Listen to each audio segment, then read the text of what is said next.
నిత్యం స్తుతించిన నీ రుణము తీర్చలేను.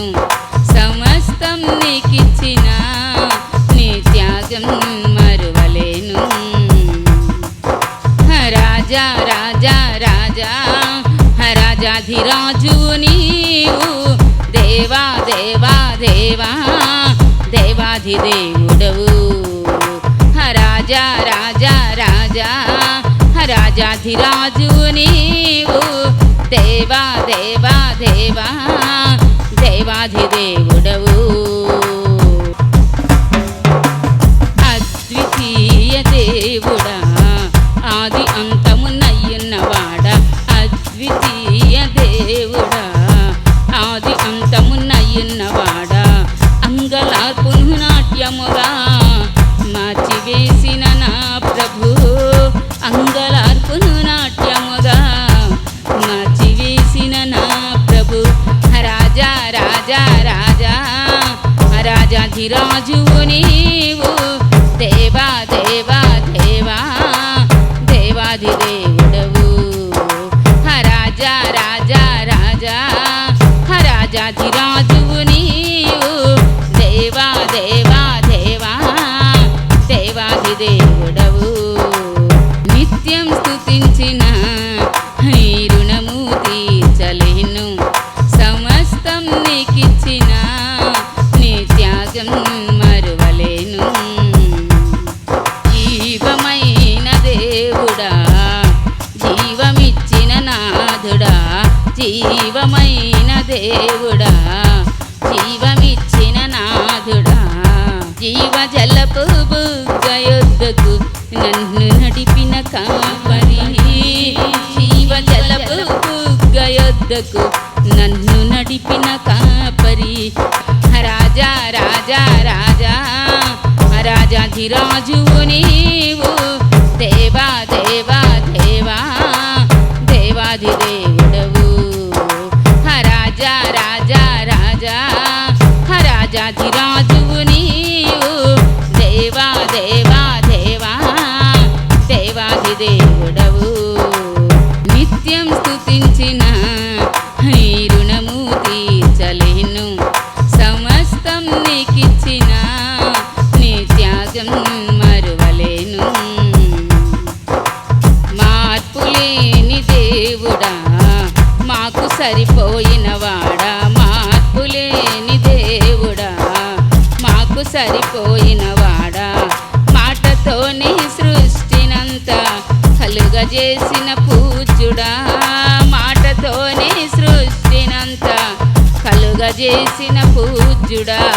రాజా రాజా రాజా రాజాధిరాజువు నీవు, దేవా దేవా దేవా దేవాధిదేవుడవు. రాజా రాజా రాజా రాజాధిరాజువు నీవు, దేవా దేవా దేవా దేవాధిదేవుడవు. నిత్యం స్తుతించిన నీ రుణము తీర్చలేను. సమస్తం నీకిచ్చిన నీ త్యాగం మరువలేను. నిత్యం స్తుతించిన నీ రుణము తీర్చలేను. సమస్తం నీకిచ్చిన నీ త్యాగం మరువలేను. రాజా రాజా రాజా రాజాధిరాజువు నీవు, దేవా దేవా దేవా దేవాధిదేవుడవు. రాజా రాజా రాజా రాజాధిరాజువు నీవు, దేవా దేవా దేవా దేవాధిదేవుడవు. Glory glory glory glory glory glory to God. Hallelujah. అపోస్తుడైనటువంటి పౌలు గారు జీవితాన్ని మనం చూసినప్పుడు ఆయన చెప్తున్నమాట ఏం చేస్తానంటే, నన్ను బలపరచువానిదే నేను సమస్తమును చేయగలను. దేవుడు ఆయన్ని బలపరుస్తూ ఉన్నాడు. ఎందుకంటే ఆయన కలిగిన ప్రత్యక్షతలు చాలా చాలా ఎక్కువగా ఉన్నాయి. ప్రార్థనలో ఉండగా ఒక్కసారి మూడో ఆకాశానికి వెళ్ళిపోయాడట. ఆయన చెప్తుంటే ఆయన మీద పెట్టుకొని చెప్పట్లేదు, కానీ ఎవరో ఒక అతను నాకు తెలుసు అంటూ 2 కొరింథీ 12వ అధ్యాయంలో అతిశయపట్టుకు నాకు తగదు కానీ అతిశయపడవలసి వచ్చింది నేను అంటా ఉన్నాడు. హల్లెలూయా. అతిశయపడవలసి వచ్చింది నేను ఏంటంటే ప్రభు దర్శనాల గురించి, ప్రత్యక్షతల గురించి నేను చెప్తున్నాను. క్రీస్తునందున ఒక మనిషిని నేను ఎరుగుదును. అతడు 14 సంవత్సరాల క్రిందట 3వ ఆకాశానికి కొనుపోబడ్డాడు. ఇతడే ఒక్కసారి ప్రార్థనలో ఉన్నప్పుడు అనేక సార్లు ప్రార్థనలో ఉన్నప్పుడు ప్రభు అట 3వ ఆకాశానికి అతన్ని కొనిపోయారట, తీసుకొని వెళ్ళిపోయారట. శరీరం ఉంది కానీ ఆత్మలో వెళ్ళిపోయాడు ఆయన. హల్లెలూయా. అతడు శరీరముతో కొనుపోబడెను నేను ఎరుగను, శరీరంలా కొనుపోబడెను నేను ఎరుగను, అది దేవునికి తెలియను. హల్లెలూయా. సమస్త మహిమ యేసుక్రీస్తు ప్రభు నామానికి మహిమ కలుగును గాక. ఎలా కొనుపోబడ్డాడు ఆయన నేను ఎరుగను అంటూ ఇతను గురించి అతను చెప్తా ఉన్నాడు ఆయన. అది దేవునికి తెలియను, అది అట్టి మనిషి నేను ఎరుగుదును. అతడు పరదేశంలోనికి కొనిపోబడ్డాడు అంటే దేవుని ప్రజలందరూ కూడా దేవునికి ప్రార్థన చేస్తూ దేవుని నామాన్ని నమ్ముకుంటూ దేవుని చిత్తానుసారంగా నడుస్తున్న వారు చనిపోయిన తర్వాత పరదేశంలో వెళ్తారు. ప్యారడైజ్ అంటారు. పరదేశంలోకి వెళ్ళిపోయాడు ఈయన శరీరంతో ఉండగానే. అక్కడ చనిపోయిన వాళ్ళు మాత్రమే వెళ్తారు. అయితే వసింప సఖ్యము కానీ మాటలు విన్నాడట ఆయన. ఆ మనుషులు పలుకూడనటువంటి మాటలు నేను విన్నాను అక్కడ. అతడు శరీరంతో కొనుపోబడ్డాడు, శరీరంలో కొనుపోబడ్డాడు, అది నేను ఎరుగను అంటూ ఇతని గురించి ఇతనే చెప్తా ఉన్నారు. హల్లెలూయా. అతను నేను అంటలేదు కానీ ఒక మనిషిని నేను ఎరుగుదును అంటా ఉన్నాడు ఆయన. హల్లెలూయా. అట్టి వాని గూర్చి అతిశయింతును, నా విషయమైతే నా బలహీనతనే గాక వేరు విధంగా నేను అతిశయపడను. నా బలహీనతలోనే నేను అతిశయపడతా ఉన్నాను. బలహీనత అనేది మనుషులుగా పుట్టిన ప్రతి ఒక్కరికి, మాకు మనందరికి కూడా, మీకు అందరికి కూడా వస్తుంది. ఆ బలహీనతల్లోనే నేను అతిశయపడతా ఉన్నాను. అతిశయించుటకు ఇచ్ఛయించినను నేను సత్యమే పలుకుతున్నాను కనుక వివేకిని కాకపోదును కానీ నా యందు ఎవడెన్నో చూచిన దాని కన్నను, నా వలన వినేదాన్ని కన్నను, నన్ను ఎక్కువ ఘనపరుస్తాడేమో అని, ఎంచుతాడేమో అని, ఎక్కువ ఘనముగా ఎంచుతాడేమని అతిశయించడం మానుకుంటున్నాను. హల్లెలూయా.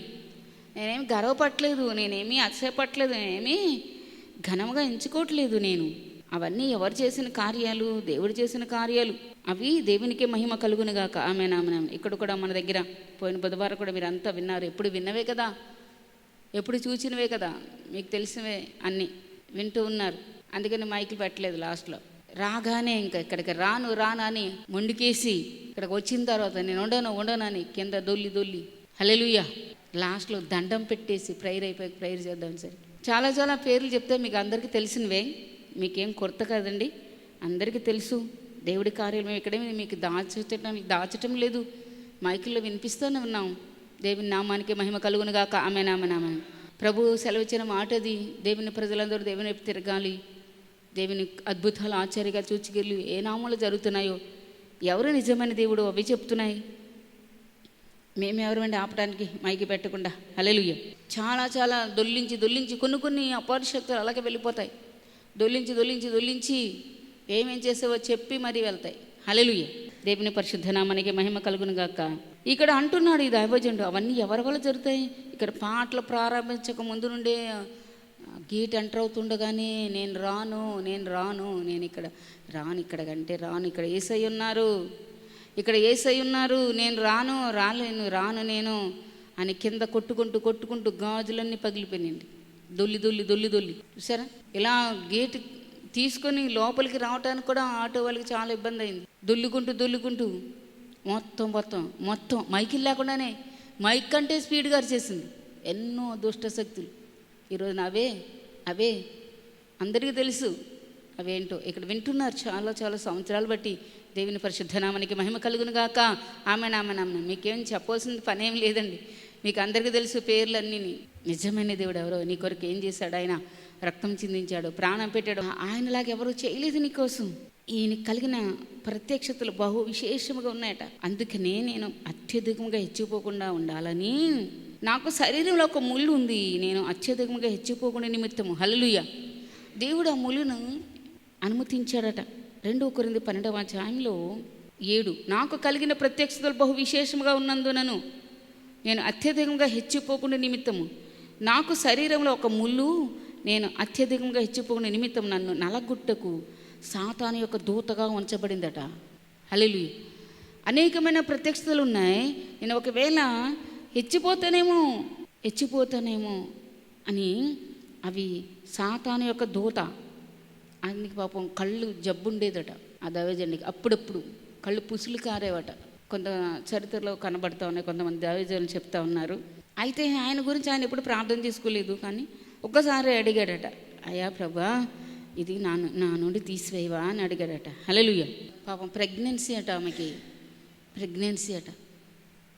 ఎవరో నెంబర్ ఇచ్చారు యేసుక్రీస్తుని బట్టి. హల్లెలూయా. దేవుడు రక్షించాలంటే ఎంత అండి, దేవుడు దీవించాలంటే ఎంత. ఆయన చిత్తంలో ప్రతి ఒక్కరు ఉంటారు, కానీ దాన్ని ఉపయోగించుకునే వాళ్ళు ఎంతమంది. అదే దేవునికి మహిమ కలుగును కాక. ఆయనకి భేదమేమీ లేదు, అందరికీ అవకాశం ఇస్తారు ఆయన. హల్లెలూయా. వాళ్ళు మామూలుగా దేవుని నమ్ముకున్న ప్రజలే కాదు, హిందూస్ బ్యాక్గ్రౌండ్ నుండి వచ్చిన వాళ్ళు. మరి వాళ్ళని వదిలేసారా యేసయ్య అంటే? వదలలేదండి. హల్లెలూయా. నేను రాను అని బలవంతంగా వాళ్ళు ఆటో మీద కిందకి దించి తీసుకొచ్చారు. నేను ఉండను మైక్ అంటే పాటలు స్టార్ట్ చేసామంటే, ప్రార్థన స్టార్ట్ చేసాం, మైక్ అంటే గట్టిగా వేసేసింది. ఎన్నో దుష్ట శక్తులు మీకు అందరికీ తెలుసు, వాటి పేర్లు చెప్పడం ఎందుకు, టైం వేస్ట్. హల్లెలూయా. చూడండి, ఇక్కడ బైబిల్లో 2 కొరింథీ 12:7 ఈ దైవజనుడు చెప్తా ఉన్నారు, నాకు కలిగిన ప్రత్యక్షతలు బహు విశేషంగా ఉన్నందునను నేను అత్యధికంగా హెచ్చిపోకుండా నిమిత్తము నాకు శరీరంలో ఒక ముళ్ళు ఉంది, నేను అత్యధికంగా హెచ్చిపోకుండా ఉండాలని నన్ను నలగొట్టకు సాతాను యొక్క దూతగా ఉంచబడింది. అది నా యొద్ద నుండి తొలగిపోవాలని దాని విషయమై 3 సార్లు అడిగాడట దేవుణ్ణి ఆయన. హల్లెలూయా. ముమ్మారంటే 3 సార్లు అడిగాడట. నేను దాని విషయమై ముమ్మారు ప్రభువును వేడుకుంటుని. అందుకు ప్రభు అన్నారట, నా కృప నీకు చాలును. హల్లెలూయా. దేవుని పరిశుద్ధ నామానికే మహిమ కలుగును గాక. ఆమెన్. నీకు బలహీనతగా ఉందా, బాధగా ఉందా? అయితే నా కృప నీకు చాలును. అంత మాత్రమే కాదు, 9వ వచనంలో అందుకు నా కృప నీకు చాలును. బలహీనత యందు ఏం జరుగుతుందట? దేవుణ్ణి అడిగాడట కృప కావాలని. 2 కొరింథీ 12:9లో అందుకు ప్రభు అన్నారట, నా కృప నీకు చాలును. బలహీనత ఎందుకు నేను అనుమతి ఇచ్చాను నీకు? బలహీనత ఎందు నా శక్తి నీలో పరిపూర్ణమగుతుంది. బలహీనత ఉంది, నువ్వు నన్ను అడిగావు కదా ముమ్మారు, అలాగ అడుగుతావని అప్పుడే నా శక్తి నీలో పంపించాలని, నా శక్తి పరిపూర్ణమవుతున్నదని ఆయన నాతో చెప్పాను. హల్లెలూయా. దేవుని పరిశుద్ధ నామానికి మహిమ కలుగునుగాక. ఆమేన్. చూడండి, 3 సార్లు మాత్రమే అడిగాడట ఈయన. ప్రభా నేను ఇలా బలహీనంగా ఉన్నానయ్యా అంటే అన్నాడట ఆయన, నా శక్తి అప్పుడే నీకు పంపిస్తాను నేను, అందుకే నీకు బలహీనతగా ఉండాలని నేను అనుమతించింది. అందుకే బలహీనత యందు నా శక్తి పరిపూర్ణమగుచున్నదని ఆయన నాతో చెప్పిన కాగా క్రీస్తు శక్తి నా మీద నిలిచియుండి నిమిత్తము. హల్లెలూయా. దేవుని పరిశుద్ధ నామానికి మహిమ కలుగును గాక. ఈ give you all the glory to God. దేవుని యొక్క శక్తి ఎప్పుడు నిలుస్తుంది? బలహీనతగా ఉన్నప్పుడే నిలుస్తుందట మనిషి మీద. ఎంత అద్భుతమైన మాట. కాగా క్రీస్తు శక్తి నా యందు నిలిచిండు నిమిత్తము విశేషముగా నా బలహీనత ఎందే బహు సంతోషముగా అతిశయపడుదును. హల్లెలూయా. ప్రభు చెప్పారు కదా, ప్రభు ఏమని చెప్పారు? నీకు బలహీనత ఉందా? అయితే ఆ బలహీనత సమయంలోనే నా శక్తిని నీలోకి నేను పంపించగలుగుతాను. హల్లెలూయా. ఇప్పుడు ఆకలేసింది అనుకోండి, ఎవరికన్నా ఏం చేయాలనిపిస్తుంది? భోజనం చేయాలనిపిస్తుంది కదా. భోజనం చేసిన తర్వాత మళ్ళీ ఆకలిస్తుందా? ఎవరికైనా ఆకలి వేదు చేసిన తర్వాత కొంత సమయం వరకు. అదేవిధంగా బలహీనత వచ్చింది అనుకోండి, ప్రభువుని అప్పుడే అడుగుతారు కదా. అదేవిధంగా దైవజనుడు అడిగాడట, బలహీనతగా ఉందా? ముమ్మారే అడిగాడట. నా బలహీనతలో నేను ప్రభువుని అడిగాను అంటున్నాడు ఈయన. హల్లెలూయా. చాలా అద్భుతమైన మాటలు ఉంటాయి, ఇది ధ్యానిస్తే చాలా. 2 కొరింథీ 12 అంతా ఈ గొప్ప దైవజనుడు చాలా ప్రత్యక్షతలు కలిగిన వాడు. శరీరంతో ఉండగానే పరలోకానికి వెళ్ళిపోయాడట, ప్యారడైజ్కి. చనిపోయిన వాళ్ళ ఆత్మలు అక్కడ ఉంటాయి, క్రీస్తునందు ఉండి మృతులైన వారు. మనుషులు ఉచ్చరింప సఖ్యం కానీ మాటలు విన్నాడట. చాలా ప్రత్యక్షతలు ఆయనకు ఉన్నాయి. అందుకని అంత గొప్ప దైవజనుడు కాబట్టి అనేకమైన అద్భుతాలు జరుగుతూ ఉన్నాయి ఆయన ద్వారా. ఆయనకి తగిలిన చేతిగోడలు తీసుకెళ్ళి రోగుల మీద పెడితే స్వస్థ వచ్చేసేదట. హల్లెలూయా. దయ్యాలు వదిలిపోయేవట. హల్లెలూయా. చూసారా? ఇలా ఒక దైవజనుడికి అయితే ఒక సమయంలో 7 కొడుకులు ఉన్నారు. అపోస్తుల కార్యాలు 19వ అధ్యాయంలో 11. మరియు దేవుడు పౌలు చేత విశేషమైన అద్భుతములను చేయించాను. హల్లెలూయా. దేవుని పరిశుద్ధ నామానికి మహిమ కలుగును గాక. అనేకమైన అద్భుతాలు చేస్తూ ఉన్నారట. ప్రభు. అయితే అతని శరీరంకు తగిలిన చేతి గుడ్డలను నడికట్లను రోగుల ఎదుకు తెచ్చినప్పుడు రోగాలు కూడా వారిని విడిచిపోయినాయట, దయ్యములు కూడా వదిలిపోయినాయట. హల్లెలూయా. అయితే అప్పుడు కొంతమంది దేశ సంచారులను మాంత్రికులైన కొందరు యూదులు పౌలు ప్రకటించి యేసు తోడు మేము ఉచ్చాటన చేయుచున్నామనే మాట చెప్పి పౌలు గారు ప్రకటిస్తున్నారే, ఆ యేసు ప్రభు తోడు మంత్రిస్తున్నామని కింద ఉంది, ఆ ఉచ్చాటన చేయుచున్నానని మాట చెప్పి దయ్యాలు పట్టిన వారి మీద ప్రభు అని యేసు నామాన్ని ఉచ్చరించారట. ఉచ్చరించడానికి పూనుకున్నారట, అంటే స్టార్ట్ చేశారట. అయితే అందుకు ఆ దయ్యం అందట 15వ వచనంలో, నేను యేసును గుర్తెరుగుదును పౌలును కూడా ఎరుగుదును కానీ మీరెవరు అందట. హల్లెలూయా. దయ్యాలకు అన్నీ తెలిసింది సార్. నేను యేసును గుర్తెరుగుదును పౌలును కూడా ఎరుగుదును, నేను ఆయన సేవకుడైనా, ఆయన చేత అనేక అద్భుతాలు ప్రభు చేయిస్తున్నారు, మీరెవరు అందట అని మామూలుగా ఊరుకుందా? ఆ దయ్యం పట్టిన వాడు ఎగిరి వారి మీద పడి వారి ఇద్దరిని లొంగదీసి గెలిచాను. చూడండి ఎలా ఉందో. అందుచేత వారు దిగంబరులై గాయము తగిలి ఆ ఇంటి నుండి పారిపోయిరి. ఆ సంగతి ఎఫెసులో కాపురమున సమస్తమైన యూదులకు గ్రీకు దేశస్తులకు తెలియవచ్చినప్పుడు వారందరికీ భయం కలిగిన గనుక ప్రభువైన యేసు నామము ఘనపరచబడెను. హల్లెలూయా.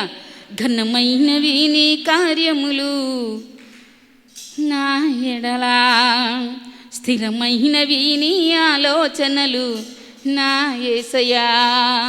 ఘనమైనవి నీ కార్యములు నా ఎడలా, స్థిరమైనవి నీ ఆలోచనలు నా యేసయ్యా.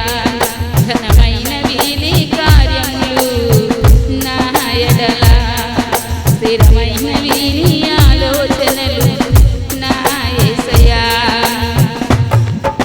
కృపలను పొందుచు కృతజ్ఞత కలిగి స్తుతులర్పించెదను అన్ని వేళలా.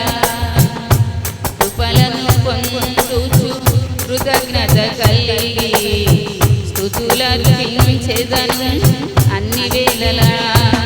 అనుదినము నీ అనుగ్రహమే ఆయుష్కాలం నీ వరమే. అనుదినము నీ అనుగ్రహమే ఆయుష్కాలం నీ వరమే. ఘనమైనవి నీ కార్యములు నా ఎడలా, స్థిరమైనవి నీ ఆలోచనలు నా యేసయ్యా. ఘనమైనవి నీ కార్యములు నా ఎడలా, స్థిరమైనవి నీ ఆలోచనలు నా యేసయ్యా. హల్లెలూయా. దేవుని పరిశుద్ధ నామమునకి మహిమ కలుగును గాక. ఆమేన్. అయితే ఏం జరిగింది? ఈ సంగతి ఎఫెసులో ఉన్న కాపురమున సమస్త యూదులకి గ్రీకు దేశస్తులకి అందరికీ తెలిసిపోయిందట. వారందరికీ భయం కలిగిందట. అప్పుడు ప్రభువైన యేసు నామము ఘనపరచబడింది. దేవుని కార్యాలు ఎక్కడైతే జరుగుతాయో అక్కడ దేవుని నామం ఏం పరచబడుతుంది? ఘనపరచబడుతుంది. ఏ సంఘంలో అయితే జరుగుతాయో ఆ సంఘం ద్వారా దేవుని నామం ఘనపరచబడుతుంది. అందరూ చెప్పలు ఏమనిపించుదాం? ఓరి బాబా బాబా బాబా ఓరి కరబరాంతురాని ఆశికందబరాశ్య. We give you all the glory, glory, glory, glory to God. అయితే ఏం జరిగింది? ప్రభు అయిన యేసుక్రీస్తు నామము ఘనపరచబడింది. 17వ వచనంలో. ఇప్పుడు 18వ వచనం. విశ్వసించిన వారు అనేకులు వచ్చి తాము చేసిన వాటిని తెలియజేసి ఒప్పుకున్నారు. మరియు మాంత్రిక విద్య అభ్యసించిన వారు అనేకులు తమ పుస్తకములు తెచ్చి అందరితో వాటిని కాల్చివేసి వారు లెక్క చూడగా వాటి వెల 50,000 వెండి రూకలైందట. ఎంత ప్రభావంతో ప్రభువు వాక్యం ప్రబలమై వ్యాపించింది. దేవుని పరిశుద్ధ నామానికే మహిమ కలుగును గాక. ఎందుకంటే పైన మనం చూసినప్పుడు ఒక దైవ సేవకుని యొక్క కుమారులు 7, ఇంకా మాంత్రిక విద్య అభ్యసించిన వారు కూడా ప్రభు అయిన యేసుక్రీస్తు నామాన్ని బట్టి ప్రార్థన చేస్తూ ఉంటే అపోస్తలుడైన పౌలు గారు దయ్యాలు వదిలిపోతున్నాయి కదా, మనము కూడా అలా చేద్దాం అనుకున్నారట. చూడండి 13వ వచనంలో, అప్పుడు దేశ సంచారులను మాంత్రికులైన కొందరు యూదులు చూసారా, పౌలు ప్రకటించి యేసు తోడు మిమ్మల్ని ఉచ్చాటన చేయుచున్నా అంతే మంత్రిస్తున్నామని చెప్పారట. మాట చెప్పి దయ్యములు పట్టిన వారి మీద ప్రభు అని యేసు నామమును ఉచ్చరించడానికి పూనుకున్నారు. స్కెవయ యూదులైన ప్రధాన యాజకునికి ఒక్క సేవకుని కుమారుడు కూడా 7 ఉన్నారు. 7 వాళ్ళందరూ కలిపి ఒక్కసారి పూనుకున్నారట. అంటే మొదలు పెట్టారట. సేవకుల కుమారులు కదా మేము, ఈయన సేవకుడు కదా అని సేవకుల కుమారుల దగ్గరికి వచ్చారు. చూసారా, దగ్గరికి రాగానే 2 దొరికారంట సాతానికి. ఎంతమంది దొరికారు? 2 చేతులు ఉంటాయి కదండి, 2 దొరికితే ఏమైందట? అందుకు ఆ దయ్యము, నేను యేసును గుర్తెరుగుదును, పౌలును కూడా ఎరుగుదును గాని మీరెవరని అడుగా. ఆ దయ్యం పట్టినవాడు ఎగిరి వారి మీద పడి వారిలో 2 లొంగదీసి గెలిచాడట. అందుచేత వారి దిగంబరుల గాయము తగిలి ఆ ఇంట నుండి పారిపోయారు, వస్త్రహీనులుగా చేయబడ్డారు. అపవాది వాళ్ళని అలా వస్త్రహీనులుగా చేసింది. ఆ సంగతి ఎపిస్లో ఉన్న కాపురం సమస్త యూదులకి, గ్రీకు దేశస్తులకి అందరికీ తెలిసిపోయింది. భయం కలిగిందట. అప్పుడు ప్రభువుని యేసుక్రీస్తు నామము ఘనపరచబడింది. ఎప్పుడు జరుగుతాయి? దేవుని నామం ఎప్పుడు ఘనపరచబడుతుంది? అపవాది శక్తులు మాట్లాడినప్పుడు. హల్లెలూయా. చూసారా, మొన్న తీసుకొచ్చిన ఆమె గర్భిణీ స్త్రీ ఎలా ఉంది చూసారా మరి? హల్లెలూయా. వాళ్ళు వీళ్ళు వాళ్ళని వాటికి తేడా ఉండదండి అపవాది శక్తులకి. ఈ విధంగా ప్రభువుని యేసుక్రీస్తు నామము ఘనపరచబడుతుంది ఇక్కడ ఆయన పరిశుద్ధ మందిరం ద్వారా. గత కొన్ని సంవత్సరాలు బట్టి దేవుని సన్నిధిలో మేము వచ్చిన దగ్గర నుండి దేవుని పరిశుద్ధ నామానికి మహిమ కలుగును గాక. ఆమెన్. అయితే విశ్వసించిన వారు అనేక మంది వచ్చి తాము చేసినవన్నీ తెలియజేసి ఒప్పుకున్నారట. ఎవరు? మరియు మాంత్రిక విద్య అభ్యసించిన వారు అనేకులు తమ పుస్తకాలు తెచ్చి అందరితో వారిని కాల్చివేసి వాటి లెక్కట 50,000 వెండి రూకలైందట. ఇంత ప్రభావంతో ప్రభు అనే వాక్యము ప్రబలమై వ్యాపించింది. దేవుని పరిశుద్ధ నామానికి మహిమ కలుగునుగా. ఆమేన్. వాక్యము ఆ విధంగా ప్రబలింది. దేవుని యొక్క కార్యాలు కూడా ఆ విధంగా తెలియజేయబడ్డాయి. 2 కొరింథీ 12 దగ్గర రండి. 2 కొరింథీ 12లో ఈయన అందుకంటున్నాడు, అంత గొప్ప కార్యాలు జరిగినాయి. అయితే ఏం జరిగింది? అందుకనే ఈయనకి ప్రత్యక్షతలు ఎక్కువ ఉన్నాయని బలహీనత పెట్టాడట. దేవుడు ఒప్పుకున్నాడట బలహీనత పడ్డానికి. ఆయన అవకాశం ఇచ్చాడు బలహీనతగా ఉండాలని. ఎందుకట? ఈయన బలహీనతలోనే ఆయన కృపను అధికంగా సంపూర్ణంగా ఇస్తాడట దేవుడు. హల్లెలూయా. అందుకు నా కృప నీకు చాలును, బలహీనత ఏందో నా శక్తి, దేవుని శక్తి. బలహీనత ఎప్పుడైతే వస్తుందో అప్పుడు దేవుని శక్తికి ఏమవుతుందట? పరిపూర్ణంగా వచ్చేద్దట దైవజనులకి. హల్లెలూయా. దేవుని పరిశుద్ధ నామానికి మహిమ కలుగునుగా. ఆమేన్. 2 కొరింథీ 12:9 అందుకు నా కృప నీకు చాలును, బలహీనత యందు నా శక్తి పరిపూర్ణమగుచుందని ఆయన నాతో చెప్పిన కాగా క్రీస్తు శక్తి నా మీద నిలిచుడి నిమిత్తము. చూసారా? అంటే కింద నాకు పుట్టినట్లేముంది? నన్ను కప్పుతుందట. హల్లెలూయా. దేవుని పరిశుద్ధ నామానికి మహిమ కలుగునుగా. దేవుని శక్తి ఈ దైవజనులను ఏం చేస్తుంది? కప్పుతుందట. వారి బలహీనంగా ఉన్నప్పుడే దైవశక్తి వారిని కప్పుతుందట. ఎంత అద్భుతమైన మాట చూసారా? పుట్టినోట్లో రాయబడింది. ఆ శక్తి కప్పు నిమిత్తమే దేవుడు అనుమతి ఇచ్చాడట. హల్లెలూయా.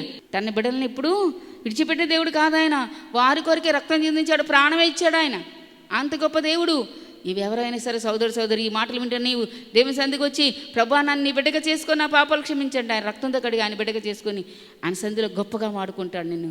అనేక మందికి ప్రార్థన చేసే వ్యక్తిగా, అనేక మందికి మంచి మార్గానికి నడిపించే వ్యక్తిగా, పరలోకాన్ని చేర్చే వ్యక్తిగా నిన్ను దీవించాలని ఆశపడుతున్నాడు. ఎవరైనా సరే ఈ మాటలు వింటున్నా నీ కొరికే దేవుడి మాట్లాడు అందిస్తుంది. దేవుని సంధికి రా. దేవుని సంధిలో దేవుడున్న చోట దేవుని దీవెనలు పొందుకో. అనేక మందికి దీవెనకరంగా ఉండు. క్రీస్తు శక్తి నా మీద నిలిచిన నిమిత్తము విశేషంగా నా బలహీనత ఏందే బహు సంతోషముగా అతిశయపడుదును. నేను ఎప్పుడు బలహీనుడు అప్పుడే బలవంతుడను గనుక క్రీస్తు నిమిత్తము నాకు కలిగిన బలహీనతల్లోనూ, నిందల్లోనూ, ఇబ్బందుల్లోనూ, హింసల్లోనూ, ఉపద్రవంలో నేను సంతోషిస్తున్నాను. హల్లెలూయా.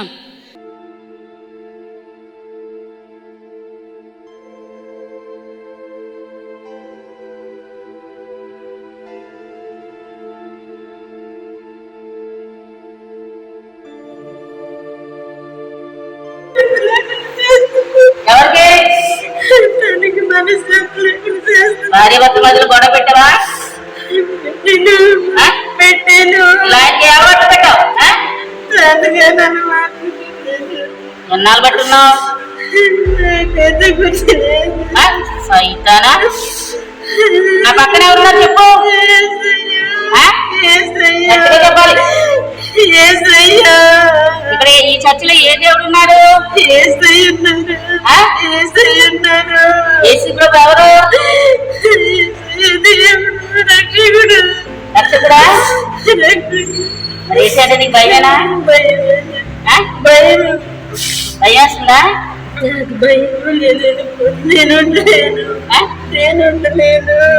ఏంటది గట్టి చెప్పు. నేను ఉండలేను, వెళ్ళిపోతున్నా. వెళ్ళిపోతున్నావా? ఏమేమి పెట్టో పట్టుకొని వెళ్ళిపోతావా? ఏమేమి జబ్బులు పెట్టో ఒకసారి చెప్పు. చెప్తా ఇంకా చెప్పాలి. మనశ్శాంతి లేకుండా చేస్తున్నా, ఇంకా అనారోగ్యాలు పాలు చేస్తున్నా, ఇంకా భార్య భర్తకు సంబంధం లేకుండా చేస్తున్నా, ఇంకా ఇంకా ఇంకెన్నో చేసుంటే నేను నాకైతే గుర్తులేదు. ఏయ్, చెప్పు సాయి. నన్ను మన్నించడానికి క్షమించు. ఆ, నేను మన్నించాలి, క్షమించాలి నిన్ను. ఎన్నాళ్ళు పట్టున్నావు? చెప్పు సాయి, ఇంకా రా. నన్ను బట్టి ఎక్కువ ఎంత? 2 నెలల గట్టిగా చెప్పా. 2 నెలలు బట్టి సైతాన్ని మనకు దేవతవా? ఎంతమంది ఉన్నారు? ఉన్నారో వెళ్ళిపోయారు అందరూ. దేవుళ్ళు సైతం వెళ్ళిపోయారా? అది సాతాన్ని చూపిస్తున్నాము.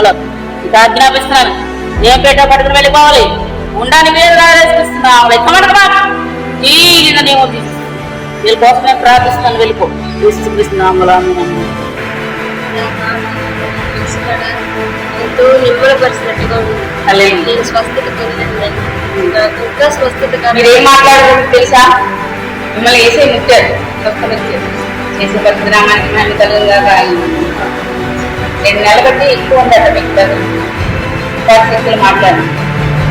2 నెలల బట్టి ఎక్కువ ప్రజలు అన్ని విధాల మీ ఆయన మీకు ఏం చేసేస్తున్నాడు ప్రార్థన. సైతం దేవుడి బట్టి సైతం బట్టి దేవుడి బట్టి వెళ్ళిపోయినట. అలే అలే అలే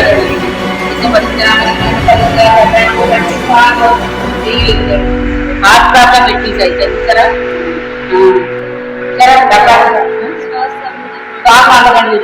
ఎప్పుడైనా బాగోకపోతే ఫస్ట్ ఇక్కడ రావాలి. ఎన్నో ఫస్ట్ ఇచ్చారు దేవుడు. పెద్దాపడ తప్పించారు. మీరు తప్పించారా? పెద్దాపడ అన్నారు, అప్పుడు తప్పించారు. ఎలాగో ప్రార్థన చేసుకుంటే అలే అలే